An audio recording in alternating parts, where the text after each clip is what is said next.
এক ঝলকে আপনারা দেখছেন খবর বর্ধমান নিউজ, মানুষের সাথে মানুষের পাশে।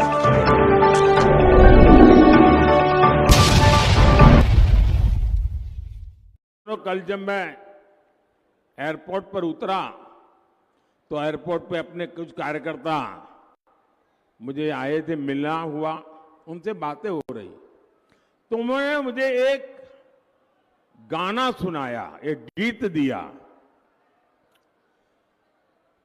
संदेश खाली की बेटियों ने, वो कोई संगीतकार लोग नहीं है, वो कवि लोग नहीं है, वहां पर मजदूरी करने वाली बहनें, ऐसी बहनें टेबल थपथपाकर संदेश खाली की मुसीबतों का एक गीत वो गा रही थी। वो गीत मैंने सुना, बंगाली में गीत है, लेकिन मैं अपने आंसू रोक नहीं पाया। मैं तो हर बंगाली को कहूंगा को संदेश खाली की उस बहनों का गीत जरूर सुने। इतना भाव विभोर करने वाला वो गीत है, यानी जो बंगाली नहीं है वो भी समझ जाएगा। और मैं हूं उन 3-4 बेटियां जो गा रही है ना, उनको मैं बहुत बधाई देता हूं कि उन्होंने किस प्रकार से अपनी बात को पहुंचाया है। साथियों, ये टीएमसी तुष्टीकरण में लगी हुई है। आप मुझे बताइए, क्या वोट बैंक इंसान से भी बड़ा हो सकता है क्या? क्या ये तुष्टीकरण मानव धर्म से भी बड़ा हो सकता है क्या? साथियों, अब एक नया बात लेकर के आए हैं वोट के भूखे लोग। अब 2 चरण में उनकी दुनिया डूब चुकी, तो खुलेआम एक नया खेल लेकर के आए हैं। और पढ़े लिखे कांग्रेस का खासम खास परिवार उसका प्रवक्ता है। अब ये कहते हैं मोदी के खिलाफ वोट जिहाद करो। जिहाद क्या होता है ये हमारे देश के लोग भली भांति जानते हैं। हमारे देश में दशकों से ये वोट जिहाद का खेल पर्दे के पीछे चलता था, चुपचाप चलता था। पहली बार वो इतने हताश और निराश हो चुके कि खुलेआम अब वोट जिहाद की सार्वजनिक माइक पर घोषणा कर रहे हैं। इसलिए वोट जिहाद की इस अपील पर कांग्रेस का शाही परिवार चुप है। यहां टीएमसी का परिवार चुप है, लेफ्ट का परिवार चुप है। यानी कांग्रेस हो, लेफ्ट हो, टीएमसी हो, ये इंडिया अलायंस के जो भी चट्टे बट्टे हैं, सारे के सारे वोट जिहाद से सहमत है। जो लोग वोट जिहाद करने वाले हैं, क्या आप उनको उत्तर देंगे कि नहीं देंगे? उत्तर देंगे कि नहीं देंगे? कैसे उत्तर देंगे? कैसे उत्तर देंगे? पूरी ताकत से वोट करके उत्तर देंगे, और हमारा वोट देश के लिए देंगे। हम प्रतिक्रिया नहीं करते हैं, हम विकसित भारत के लिए वोट करेंगे। आपनी देशेर नामे ভোট করুন, বিকশিত ভারতের জন্য ভোট করুন। साथियों, टीएमसी हो, कांग्रेस हो या लेफ्ट हो, ये जो इंडिया अलायंस है, ये अपने वोट बैंक के हितों के लिए कुछ भी कर सकते हैं। आप देखिए, कांग्रेस के नेता घोषणा कर रहे हैं कि आपके मकान, आपकी दुकान, आपके खेत, बहनों के गहने, सबका एक्सरे करेंगे। बताइए, आपके लॉकर का एक्सरे होगा, आपके घर में क्या पड़ा हो उसका एक्सरे होगा, आपकी दुकान में क्या है एक्सरे होगा, आपके पास क्या कमाई हुई है उसका एक्सरे करेंगे। ये लोग आपकी कमाई का एक हिस्सा जब्त करेंगे और फिर अपनी ये जिहाद वोट बैंक वाली खास वोट बैंक है ना, उनको वो देना चाहते हैं। क्या आप अपनी संपत्ति लूटने देंगे? आप अपने गहने लूटने देंगे? आप अपना मंगलसूत्र छीनने देंगे? क्या टीएमसी और लेप ने कांग्रेस के इस खतरनाक खेल का विरोध किया क्या? क्योंकि इन सब का पर्दे के पीछे एक ही एजेंडा है। साथियों, हमारे संविधान की मूल भावना है कि भारत में धर्म के आधार पर आरक्षण नहीं दिया जाएगा। ये निर्णय संविधान सभा ने बहुत सोच विचार कर किया था। बाबा साहब आंबेडकर ने भी जीवन भर धर्म के आधार पर आरक्षण के खिलाफ बहुत कुछ कहा है, लेकिन कांग्रेस देश में धर्म के आधार पर आरक्षण देने की साजिश कर रही है।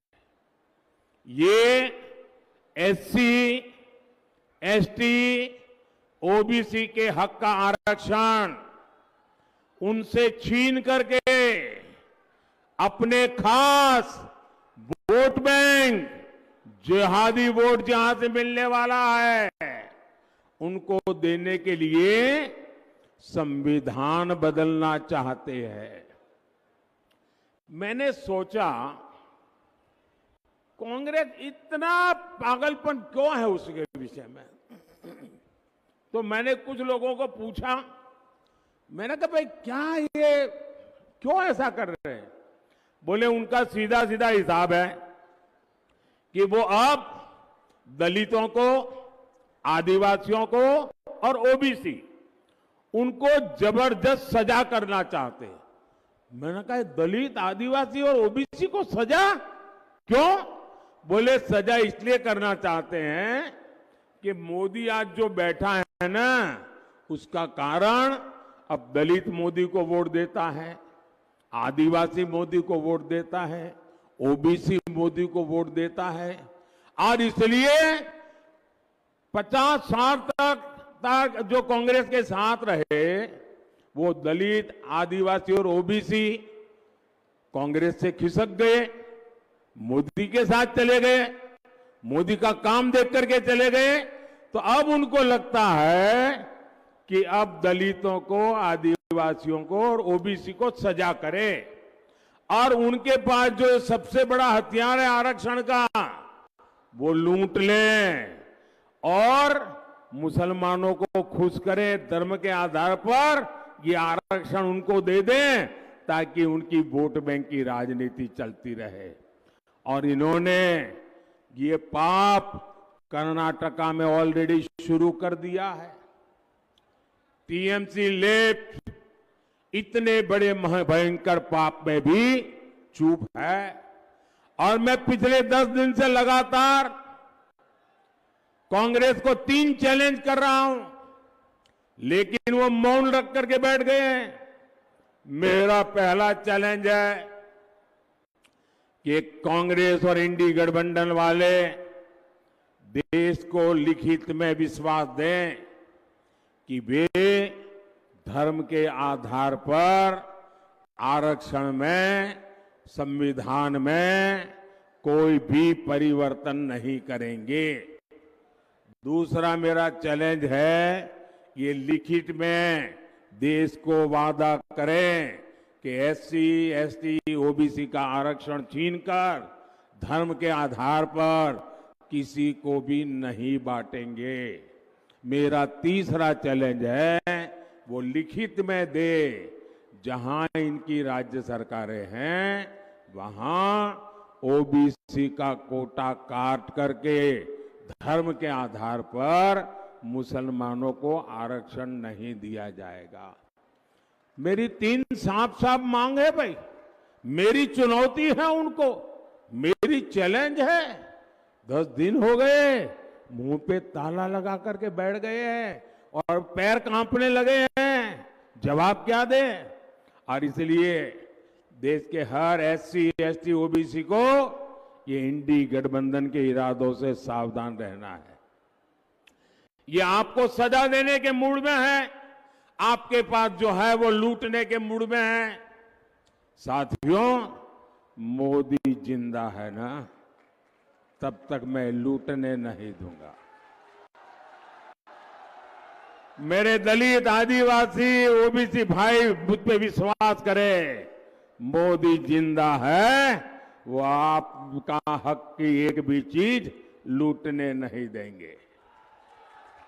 साथियों, बंगाल साक्षी है कि कांग्रेस ने धर्म के आधार पर देश को विभाजन किया था।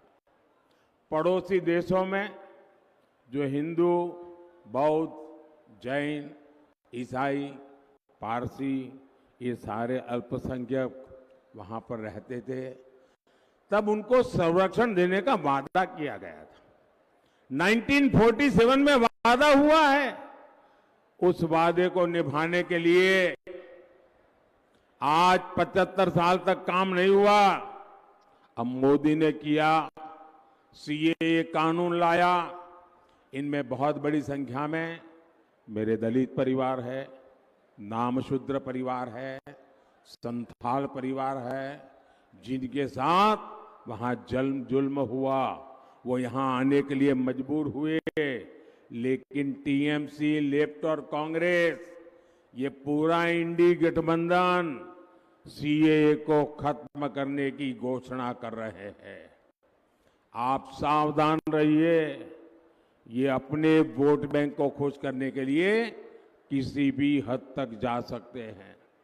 साथियों, मीडिया के कई साथी एक्सपर्ट के साथ अब भी ये अनुमान लगा रहे हैं कि चुनाव कौन जीतेगा। अब ना किसी ओपिनियन पोल की जरूरत है, ना किसी एग्जिट पोल की जरूरत है। मैं उन्हें कब से बता रहा हूं, देश बता रहा है कि भाई रिजल्ट क्लियर है। मैंने तो पहले ही कहा था कि इनकी बड़ी ने, मैंने पार्लियामेंट में कहा था, तब तो चुनाव को 2 महीने की 3 महीने की देर थी। मैंने कहा था इनकी सबसे बड़ी नेता चुनाव लड़ने की हिम्मत नहीं करेगी, वो डर के मारे भाग जाएगी, और वो भाग करके राजस्थान गई और राजस्थान से राज्यसभा में आई, और हुआ भी यही। मैंने पहले ही बता दिया था कि शाहजादे वायनाड में हारने वाले हैं, और हार के डर से जैसे ही वायनाड में मतदान समाप्त होगा, वो दूसरी सीट खोजने लग जाएंगे।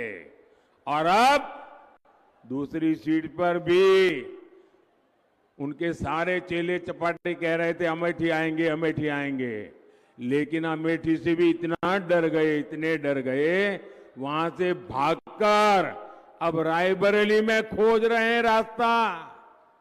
ये लोग गुम गुम कर सबको कहते हैं डरो मत। मैं भी आज उन्हें कहता हूं, और बड़े जी भर के कहता हूं, अरे डरो मत, भागो मत। और आज मैं एक और बात कहूंगा, कांग्रेस इस बार पहले से भी कम सीटों पर सिमटने जा रही है। वो पहले से कम सीटें लड़ रहे हैं, तो अपने आप भी कम जाना थल है। अब देश भी समझ रहा है कि ये लोग चुनाव जीतने के लिए चुनाव नहीं लड़ रहे हैं, ये सिर्फ और सिर्फ देश को बांटने के लिए चुनाव के मैदान का उपयोग कर रहे हैं।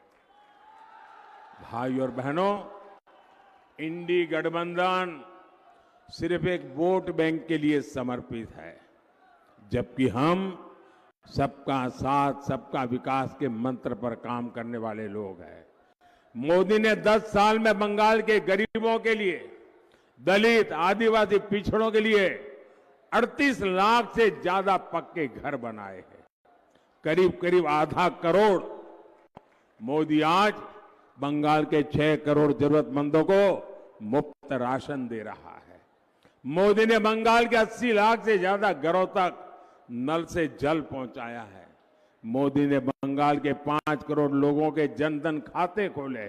मोदी ने पीएम सुरक्षा बीमा योजना अंतर्गत जीवन ज्योति योजना के तहत मामूली प्रीमियम पर गरीबों का बीमा किया। मुश्किल समय में ऐसे गरीबों को अकेले बंगाल में 450 करोड़ रुपए की क्लेम राशि दी गई है। मोदी ने वर्तमान के लाखों किसानों की पीएम किसान सम्मान निधि के तहत करीब 500 करोड़ रुपए इस वर्धमान इलाके में दिए। इसका लाभ यहां जो आलू के किसान हैं उनको मिला है। साथियों, लेकिन मुझे अफसोस होता है कि मोदी के प्रयासों पर टीएमसी हर तरह से डाका डालने पर तुली है। केंद्र सरकार की हर योजना में यहां टीएमसी के तोलाबाज लूटपाट मचा रहे हैं। टीएमसी के तोलाबाजों ने शिक्षकों की भर्ती में लाखों नौजवानों के साथ धोखा किया है।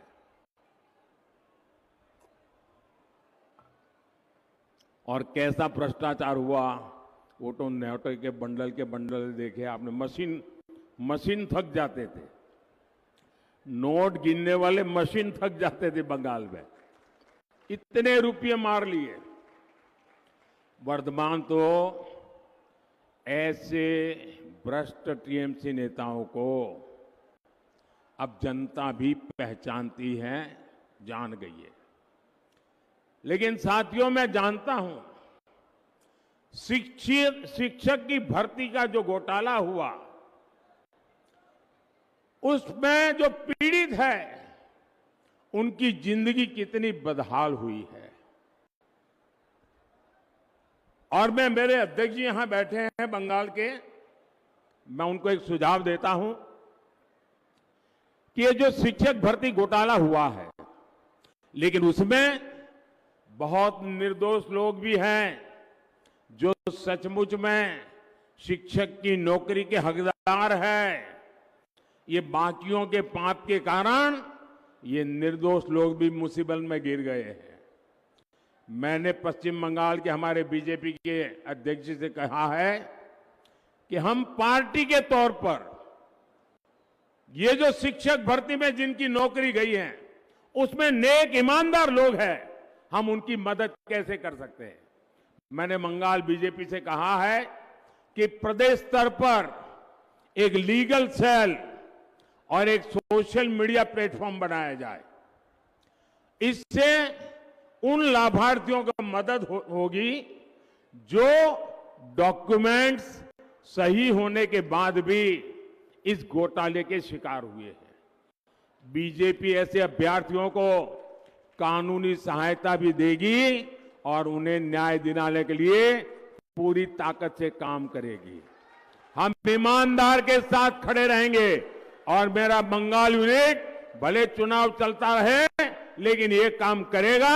और जिन शिक्षक, ईमानदार शिक्षक जिन्होंने भ्रष्ट किया है वो सजा भुगतेंगे, लेकिन बहुत ईमानदार लोग हैं जिनके पास सच्ची डिग्री है, इन दिनों वो भी फंस गए हैं। जो सच्चे लोग हैं उनको न्याय के लिए हमारा पश्चिम बंगाल काम करेगा, ये मोदी की गारंटी है। टीएमसी के तोलेबाजों की मनमानी नहीं चलने दी जाएगी। टीएमसी तोलाबाजी चलते देबो ना। एटाम मोदी गारंटी। हर लूट की, हर घोटाले की जांच होगी, जरूर होगी। साथियों, बंगाल के विकास के लिए आपको हर बूथ पर बीजेपी को जिताना है। वर्धमान पूरब से हमारे साथी असीम कुमार सरकार जी और वर्धमान दुर्गापुर से मेरे बहुत निकट साथी भाई दिलीप घोष, इनको विजयी बनाना और इनको मिलने वाला हर वोट मोदी की शक्ति बढ़ाएगा, मोदी को मजबूत देगा। उनको दिया एक एक वोट सीधा मोदी के खाते में जाएगा। तो ज्यादा से ज्यादा मतदान कराएंगे, पोलिंग बूथ जीतेंगे। सुबह 10 बजे के पहले मतदान हो जाएगा, पक्का हो जाएगा। अच्छा, मेरा एक और काम करेंगे, हाथ ऊपर करके बताइए, करेंगे? सबके सब करेंगे। यहां से जाने के बाद घर घर जाना, सब परिवारों में जाना और कहना मोदी जी आए थे और मोदी जी ने सबको जय श्री राम कहा है। बोलिए भारत माता की, भारत माता की, भारत माता की। बहुत बहुत धन्यवाद।